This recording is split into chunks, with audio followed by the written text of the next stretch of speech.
1,000 years, kings and queens of Europe had absolute power. But absolute power corrupts absolutely. Greed, revenge, sex, madness, witchcraft, murder. Every monarch had their royal secrets.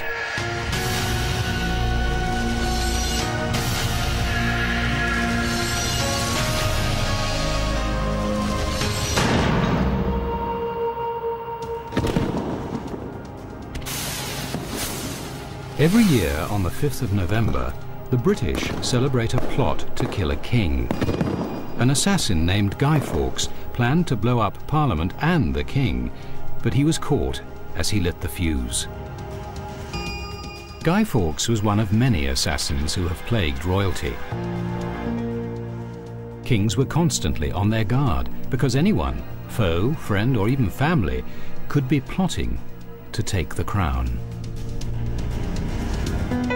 Most murder attempts failed, but the debauched Edward II of England, French peacemaker Henry IV, saintly King Wenceslas, all had a date with assassins.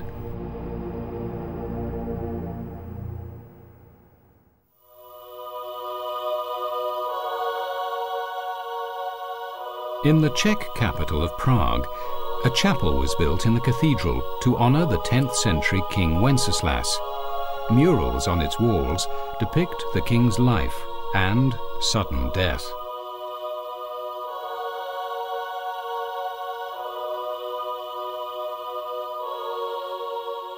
To this day, the Christmas carol Good King Wenceslas celebrates the king of what was then called Bohemia. Wenceslas embraced a new religion which was spreading across Eastern Europe: Christianity.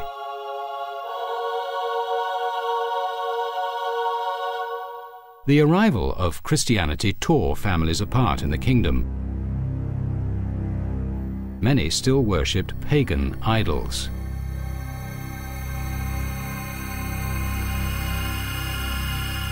The royal family was no different.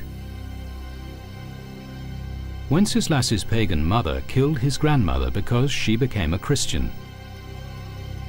And he had a younger brother, Boleslav, who kept the pagan faith. When Wenceslas inherited the kingdom, Boleslav's resentment of his Christian brother festered.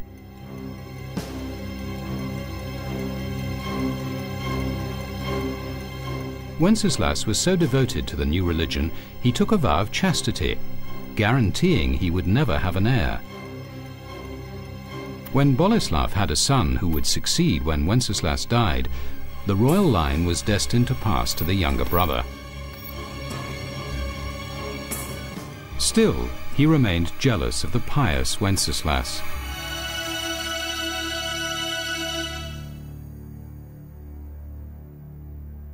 Suddenly, in the autumn of 929, Boleslav declared he was converting to Christianity. He built a church and invited King Wenceslas to attend its dedication. The king was overjoyed at his brother's turn of conscience. He left the capital Prague to travel to the new church at his brother's stronghold, Stara Boleslav. The younger brother gave Wenceslas a warm Christian greeting when he arrived.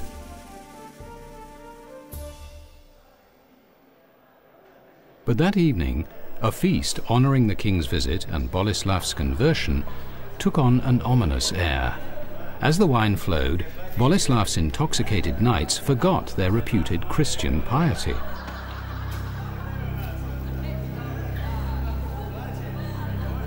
The drunken knights grew boisterous and then turned abusive as they insulted Wenceslas. His brother Boleslav did little to restrain them. Tension grew as the knights stood with unsheathed swords, but King Wenceslas's guards challenged them.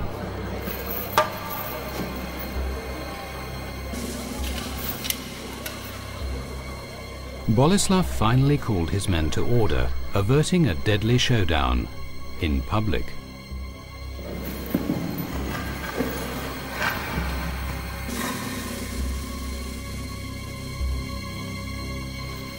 When Wenceslas got up to go to bed, the drunken knights crowded around, menacing him. The king mustered all his royal authority to force his way out.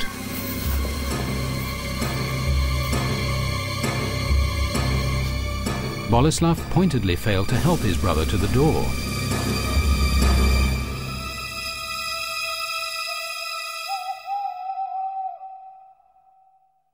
Boleslav's new church was to be consecrated the next day. The devout King Wenceslas rose early to pray, then set out to the church. He was alone. When Wenceslas got to the chapel door, it slammed shut and the bolts were drawn. Wenceslas grasped the door handle, seeking sanctuary in the holy place, as Boleslav's men surrounded him. The men grabbed the king, dragging him to his younger brother's feet. Boleslav raised his sword and declared, "Yesterday I served thee as I could. Today, behold how brother serves brother."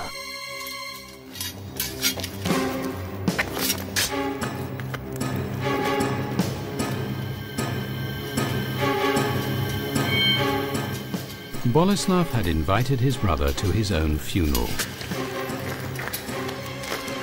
Sibling rivalry and blind ambition, made even more venomous by religious conflict, had driven Boleslav to spill his own family's blood.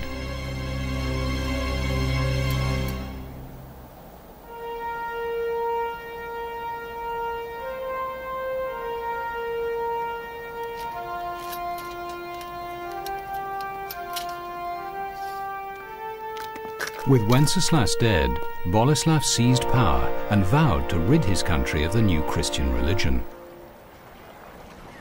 But the king's murder brought on a strange series of events.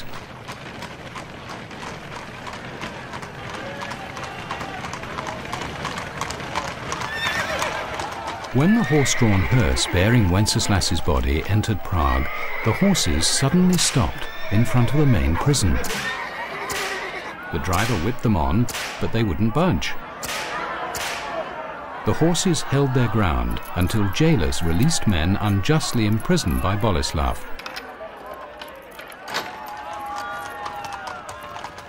Only then would the horses move on.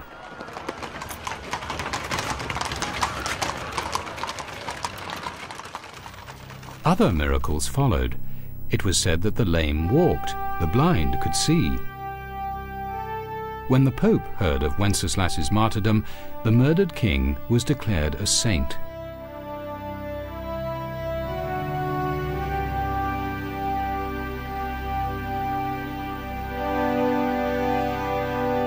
The church then put pressure on Boleslav to show respect. He was forced to dig up his brother's body and move it to a new cathedral in the center of Prague. Saint Wenceslas's reputation spread across Europe. This sword and this helmet, relics of the king's last hours, have become national treasures.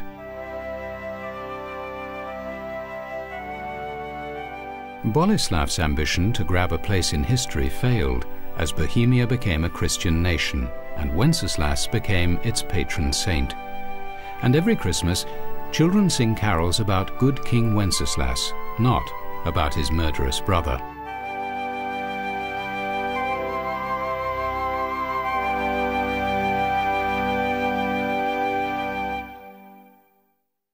Royal assassination came not only to the saintly.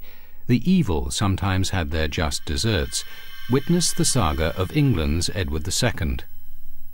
This unpopular royal ruled in the 1300s. His tyrannical reign blooded by gruesome executions. Official word claimed he died in his sleep. So in the last hours of his life, what were the awful screams coming from his window?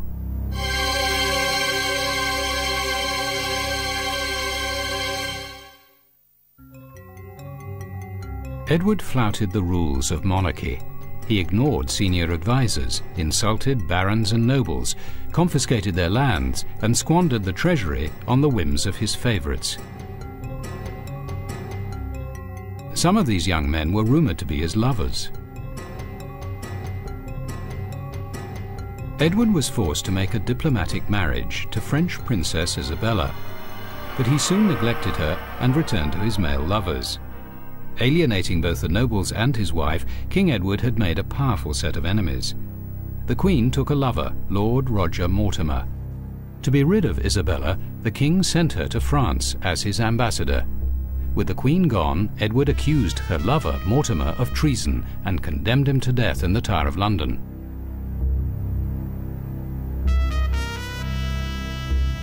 The night before his execution, Mortimer invited his guards to take a last glass of wine with him. The wine was drugged, and Mortimer escaped to France to join the Queen. There, Isabella and Mortimer gathered an army of disaffected English nobles and returned to England to depose the king. A monk named Thomas Dunhead, a friend of King Edward's, later wrote about the events he witnessed. In the year of 1327 there came many knights against our Lord Edward, and foremost amongst them was his own queen. She came with her lover Roger Mortimer, and against the will of the king fomented rebellion against him. Arriving in London, Queen Isabella encouraged her subjects to rise up against Edward. Sick of their corrupt king, Londoners responded to the Queen's words. A frenzied mob soon ran riot in the streets. The swarm dragged one of Edward's cronies, the Bishop of London, from his horse and cut his head off with a butcher's knife. The howling mob then turned to hunt down Edward's favourite boys. They were captured, sexually mutilated, and executed.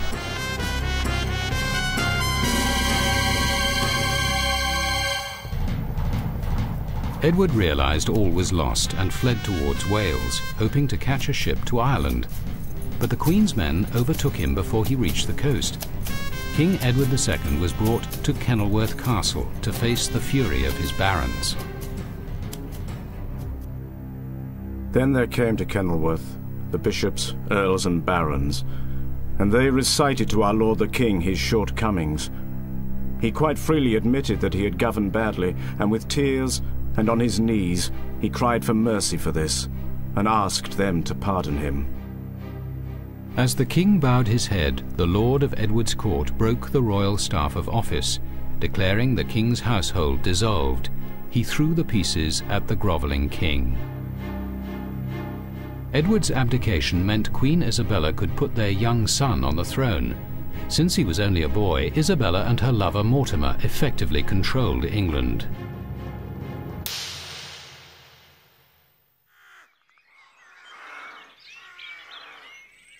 The disgraced king was locked up here at Berkeley Castle, while Isabella and Mortimer pondered Edward's fate.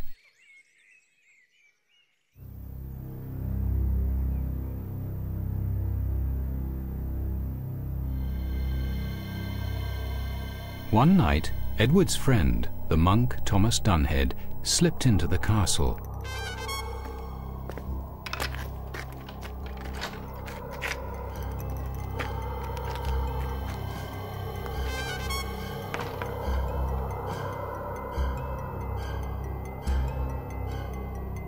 Under the guards' noses, Edward and Dunhead escaped.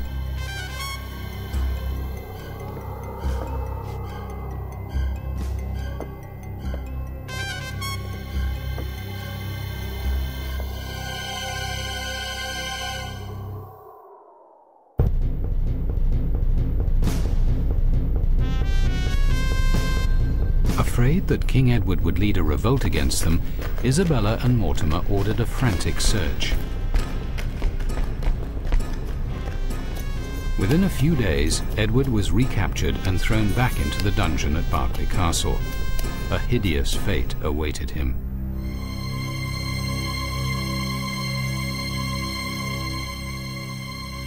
Isabella knew her position would never be safe while Edward lived.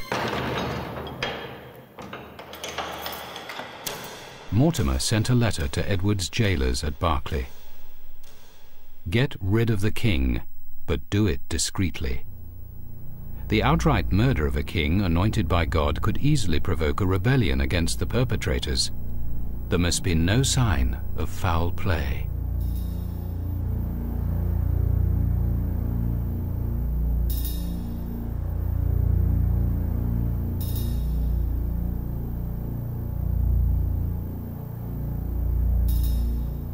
While Edward was kept in his cell, a pit next to it was filled with rotting animal corpses.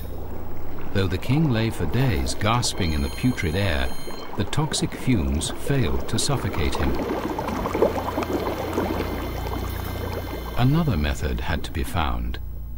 The solution the assassins reached was ingenious and horrific. The monk Dunhead described the terrible events. They came rushing in on him suddenly, as he lay in his bed. They thrust a red-hot plumber's iron up into his bowels, through a funnel put in at the fundament, burning thereby his inward parts.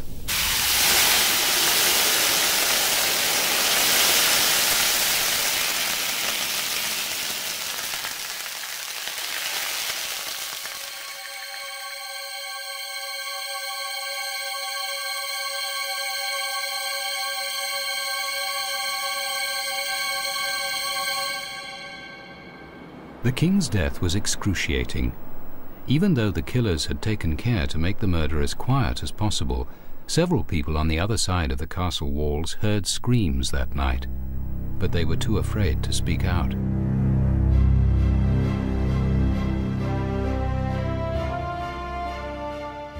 The official announcement said King Edward died suddenly. As he lay in state, no visible marks of violence were seen on his body.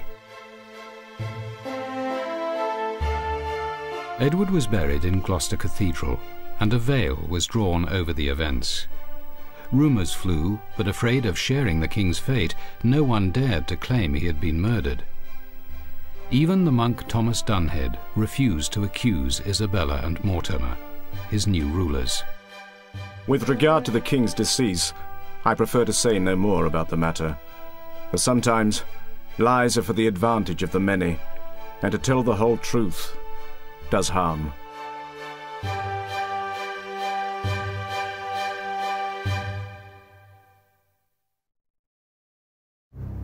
Edward II's assassination was a secret killing, but Henry IV of France repeatedly faced public attempts on his life. Ruling at a time of religious strife, Henry survived 19 assassination attempts by the time he was 53.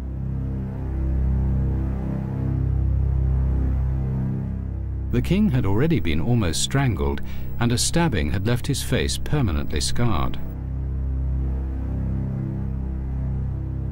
After yet another assassination attempt, this time with poison, Henry had all his food tasted. When his personal cook was away, the King of France dined only on boiled eggs.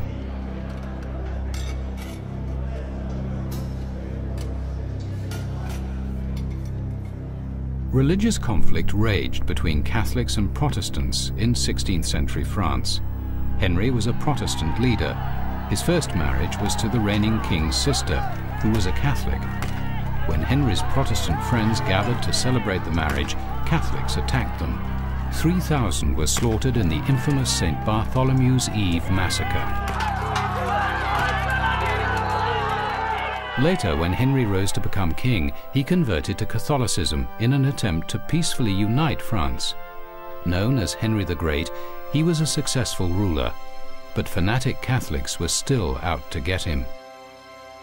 With a long string of mistresses, his love life became public knowledge and left his first marriage in tatters. Henry IV's sexual appetite and Protestant background enraged Catholic zealots like Francois Ravaillac, an unemployed schoolteacher. Still believing the king was a heretic, Ravaillac refused to accept Henry's conversion to Catholicism. Prone to hallucinations, Ravaillac felt a divine calling to kill the king. At the beginning of May 1610, Ravaillac came to Paris and stole a large kitchen knife from an inn.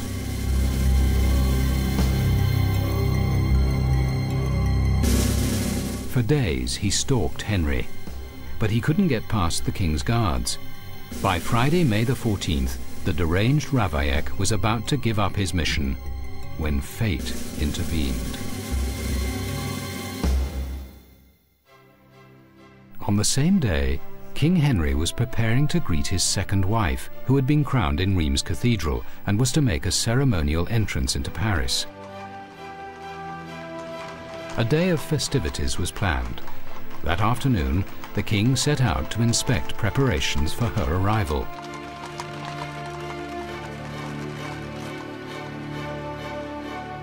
It was a warm, sunny day as Henry rode in an open carriage. He left the Louvre Palace and moved along the Rue Saint-Honoré before turning into the Rue de la Ferronnerie.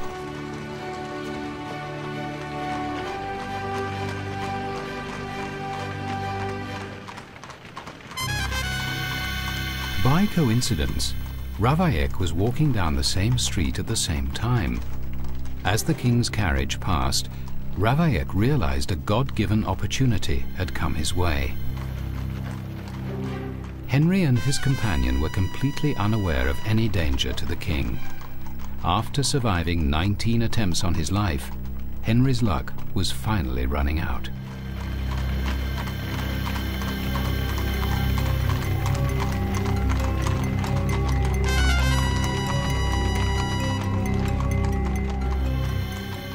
By sheer chance, the street ahead was blocked by a hay wagon.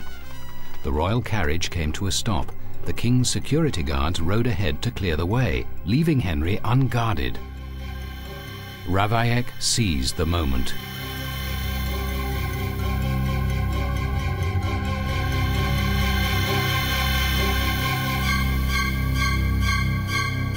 He plunged the knife into Henry's chest, just above his heart.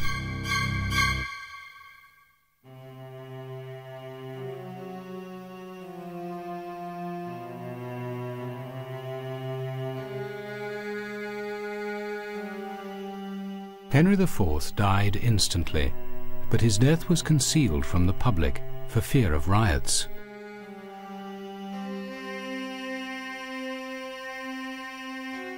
After so many attempts on Henry's life, an assassin had finally succeeded.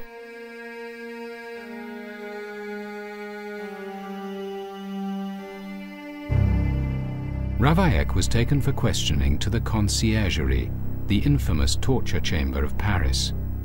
Royal security guards were convinced Ravaillac was a pawn in a conspiracy to overthrow the crown and impose a strict Catholic state on France.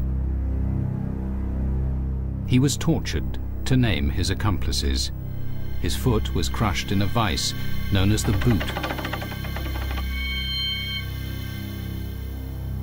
The arm that wielded the knife was plunged into burning sulfur. His flesh was first torn off with red-hot pincers. Then he was drenched with molten lead and boiling oil. The torture lasted 2 weeks, but throughout his ordeal, Ravaillac swore he acted alone. His torturers finally accepted he was telling the truth. On the 27th of May, 1610, Ravaillac was taken to Notre Dame Cathedral to atone for his crime. Then he was led here to the Place de Grève, the public execution square. A huge, furious crowd was waiting. The assassin's arms and legs were roped between 4 strong horses. They pulled in opposite directions. Ravaillac's body was stretched for an hour and a half before it ripped apart. Finally, the crowd hacked what was left of Ravaillac into tiny pieces. Edward II, Henry IV, King Wenceslas were examples to other monarchs. Saintly, good or evil, royals always faced the threat of murderous plots by their foes, or even by their own